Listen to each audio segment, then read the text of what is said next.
नमस्कार दोस्तों। आज मैं डॉक्टर नीरेंद्र राय, न्यूरोलॉजिस्ट, नया वीडियो लेके आया हूँ। इस वीडियो में हम डिस्कस करेंगे लंबर कैनाल स्टेनोसिस, मतलब कमर की जो रीढ़ की हड्डी है वो संकरी हो जाए। स्टेनोसिस मतलब संकरा हो जाना, उसकी छेद। होता क्या है कि ब्रेन से जो हमारी नर्व निकलती हैं ये स्पाइनल कॉर्ड के रूप में निकलती हैं और हड्डियां होती हैं पूरी पीठ से लेके कमर तक, नीचे पूंछ तक। अब तो पूंछ हम लोगों को नहीं है, लेकिन नीचे पूंछ तक वो हड्डियां होती हैं, छोटी छोटी हड्डियां होती हैं। उसमें ऐसे ऐसे कैनाल होते हैं, ये ऐसे एक दूसरा तीसरा एक के ऊपर एक करके पूरी कैनाल होती है।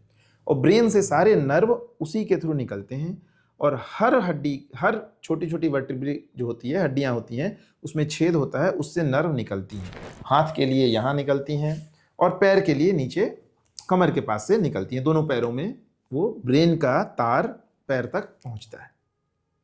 तो ये जो कैनाल होती है जिसमें से ये नर्व नीचे आ रही है उसको ही कैनाल कहते हैं।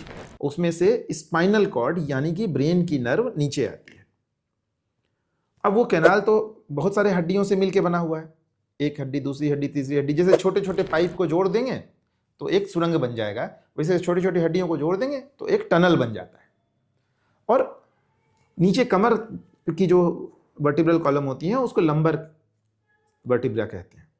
और जब हम झुकते हैं, टेढ़े होते हैं, सबसे ज़्यादा कमर ही हमारा वजन झेलता है। हम टेढ़े हो रहे हैं, मेढ़े हो रहे हैं, झुक रहे हैं, पीछे झूम रहे हैं, ऐसे ट्विस्ट कर रहे हैं, कुछ भी कर रहे हैं, कमर के बल पे करते हैं या लंबर वर्टिब्रा के बल पे करते हैं।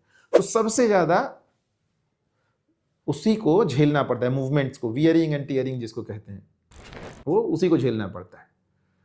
तो जब वो बार बार उस पर एक्टिविटी होती है तो वो कैनाल जो मान लीजिए इतना बड़ा है वो संकरा होते चला जाता है। क्यों संकरा होता है? क्योंकि वहाँ पे बहुत सारे हमारे एज के साथ फाइबर्स, कैल्शियम, ये सब चीज़ें उसमें जमा होने लगती हैं और वो जो नर्व के लिए, मूवमेंट के लिए पूरा इतना बड़ा जगह मिलता था वो संकरा होके पतला हो गया।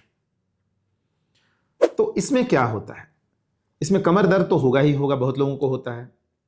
इसमें खास बात क्या होती है कि जब हम चलते हैं, थोड़ी दूर चलते हैं, तो पैरों में झुनझुनी, पैरों में दर्द, पैरों में जलन शुरू हो जाती है, पिंडलियों में, पैर के पंजों में, थाई में और साथ में कमर में।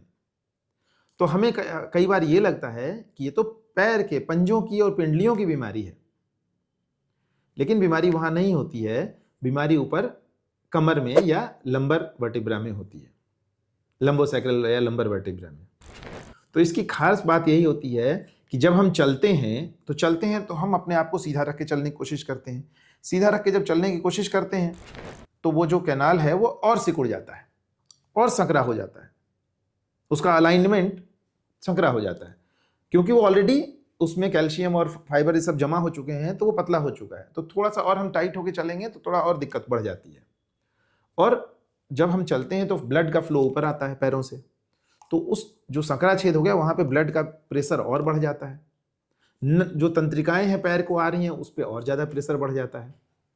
और थोड़ी दूर चलने के बाद इतना पैरों में झुनझुनी आने लगती है कि हमें लगता है कि बैठ जाएं। नहीं बैठने की जगह है तो कम से कम जमीन पे ही बैठ जाएं। और बैठने के बाद थोड़ी देर में हमको आराम हो जाता है। इस घटना को क्लॉडिकेशन कहते हैं और ये नर्व की वजह से होता है, इसलिए इसको न्यूरोजेनिक, मतलब तंत्रिका की वजह से चलने पे दर्द के साथ थकान, ये न्यूरोजेनिक क्लॉडिकेशन कहते हैं। एक और बीमारी होती है जिसमें क्लॉडिकेशन होता है, उसमें खून की नली पतली हो जाती है। ये नर्व पतली है, नर्व का रास्ता पतला है, उसमें खून की नली पतली होती है, उसमें भी क्लॉडिकेशन होता है। क्योंकि जब हम चलते हैं तो ब्लड का डिमांड, खून की जरूरत पैरों को बढ़ जाती है और खून की नली सक्रिय हो गई है तो पैरों को खून नहीं मिलता, उसमें भी होता है। लेकिन उसमें सामान्यतः झुनझुनी नहीं होता, दर्द होता है। इसमें नर्व की वजह से, नर्व की जो भी बीमारी होंगी उसमें झुनझुनी भी होती है और कमर में भी दर्द साथ में होता है। और इसकी एक खास बात और है, अगर हम साइकिल चलाएंगे तो ये कम दर्द नहीं महसूस होता है। तो 1 किलोमीटर हम पैदल नहीं चल पाएंगे, लेकिन हम 3 किलोमीटर साइकिल चला सकते हैं इस न्यूरोजेनिक क्लॉडिकेशन या लंबर कैनाल स्टेनोसिस में। तो इसमें क्या उपाय है? इसमें खास बात होती है कि अगर हम आगे झुक के थोड़ा चल लें तो हमें थोड़ा राहत मिल जाती है, क्योंकि वो जो कैनाल जो है, हम सीधा खड़े होते हैं तो वो कैनाल पे संकरा हो जाता है। जब हम थोड़ा आगे बेंड हो जाते हैं तो कैनाल में थोड़ा स्पेस ज़्यादा मिल जाता है, तो हम थोड़ा बेहतर चल सकते हैं। तो इसके कुछ स्पेशल एक्सरसाइज होते हैं, अगर हम ढंग से फिजियोथेरेपी इसके करें और कुछ दवाइयाँ होती हैं वो लें तो डायग्नोसिस अगर बन गया है तो इसमें काफ़ी हद तक हमें राहत मिल जाती है।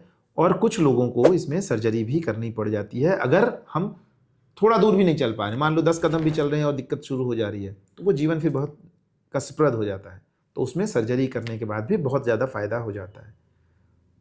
तो सर्जरी से भी डरना नहीं होता इस बीमारी में, इसका रिजल्ट बहुत अच्छा होता है।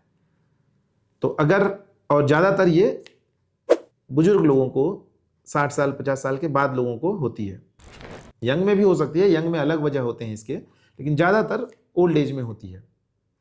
तो इसमें अगर होता है, अगर हम चल रहे हैं, थोड़ी दूर चलने के बाद पैरों में झुनझुनी, पैरों में जलन, बैठने की इच्छा, पैरों में कमजोरी, साथ में कमर में दर्द, ये सब होने लगता है, तो ये एक लंबर कैनाल स्टेनोसिस हो सकती है। इसको अपने चिकित्सक से ज़रूर मिलें, ये एक इलाज वाली बीमारी है और जो अच्छे फिजियोथेरेपिस्ट और न्यूरोलॉजिस्ट के गाइडेंस में ये बीमारी का इलाज बहुत अच्छे से संभव है।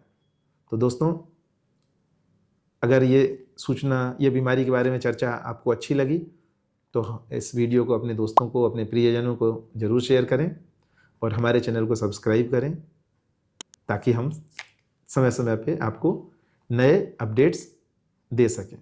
धन्यवाद।